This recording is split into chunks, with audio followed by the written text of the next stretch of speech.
नमस्कार सर, मेरा सवाल है आपसे।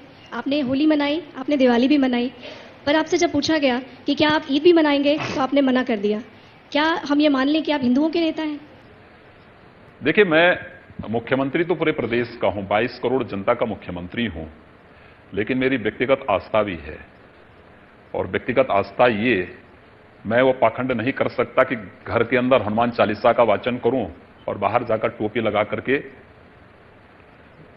जो है दूसरा प्रदर्शन करूं। ये चीजें नहीं हो सकती हैं।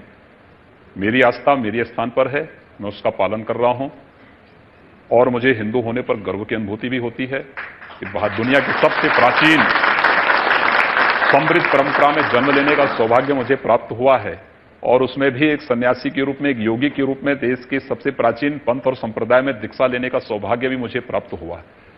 लेकिन प्रदेश के अंदर पिछले एक वर्ष के दौरान 19 मार्च को हमारी सरकार का 1 वर्ष का कार्यकाल पूरा होगा और इस दौरान हर उपासना विधि, हर मत, हर मजहब, हर संप्रदाय से जुड़े हुए अनुयायियों के पर्व और त्योहार आए हैं। इतना शांतिपूर्ण ढंग से 15 वर्षों में कभी नहीं मनाए गए। होली में ही आपने देखा होगा, होली में लोग कहते थे कि होली और जुमा एक दिन है, तो हमने कहा भी जुमा तो 52 दिन मनाया जाता है, होली एक दिन मनाई जाएगी। 2 घंटे थोड़ा आगे कर लो नमाज का समय। और मैं धन्यवाद दूंगा कि सभी मुस्लिम मौलवी और धर्मगुरुओं ने इसको स्वीकार किया। मैं धन्यवाद दूंगा कलवे जब्बा जी को, जिन्होंने पहल की। बरेली के मौलवियों ने, प्रदेश के अंदर अन्य स्थानों पर उन्होंने कहा 12 बजे ही क्यों नमाज होगी, उन्होंने कहा 2 बजे करेंगे, किसी ने कहा 2:30 बजे करेंगे, किसी ने 3 बजे। अगर ये संवाद स्थापित हो तो सौहार्द भी स्थापित हो जाएगा। हमें एक दूसरे की भावनाओं का सम्मान करना होगा। ये पाखंड करने से नहीं होगा। क्या मंदिर जाएंगे तिलक लगा देंगे, मस्जिद जाएंगे टोपी रख देंगे, फिर जाके कहीं और जाएंगे वहां कुछ और कर देंगे, ये नहीं होगा। हमारी आस्था हमारी जगह है, लेकिन सुरक्षा सबको देंगे और पर्व और त्योहार मनाने की पूरी स्वतंत्रता भी सबको, अगर शांतिपूर्ण ढंग से मनाता है सबको मिलकर। ये बताइए, एक भगवाधारी सन्यासी योगी मुख्यमंत्री है, क्या उत्तर प्रदेश के मुसलमानों को डरने की जरूरत है? कोई डरने की आवश्यकता नहीं। आज तो मुसलमान पहले से ज्यादा सुरक्षित अपने आप को महसूस कर रहा है। और दूसरा यह है कि सबसे बड़ी बात यह है कि आधी आबादी को सशक्तिकरण और सुरक्षा की गारंटी हमारी सरकार दे रही है, केंद्र की सरकार दे रही है। हम उस दिशा में बढ़ रहे हैं।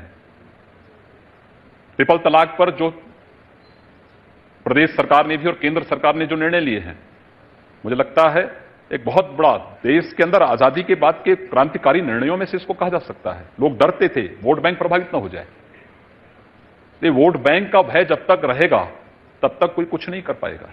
ये वोट बैंक की राजनीति से उभरना पड़ेगा और जब आप इस वोट बैंक की राजनीति से ऊपर उठेंगे, उससे उभरेंगे, तो ही आप लोगों को सुरक्षा दे पाएंगे, तो ही प्रदेश में अमन चैन का माहौल दे पाएंगे, सबको सुरक्षा दे पाएंगे, कानून का राज स्थापित कर पाएंगे।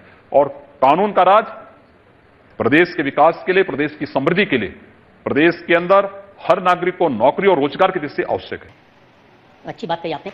के विक्रम राव बहुत वरिष्ठ पत्रकार हैं। विक्रम राव जी, आपका सवाल। नमस्कार योगी जी, मेरा प्रश्न है राजनीति के इतिहास के संदर्भ में। आज़ादी के बाद से आज तक कई प्रधानमंत्री उत्तर प्रदेश के हुए, तो क्या यह आंकलन सही होगा कि अगले प्रधानमंत्री के दावेदार भी यूपी से होंगे और आप होंगे?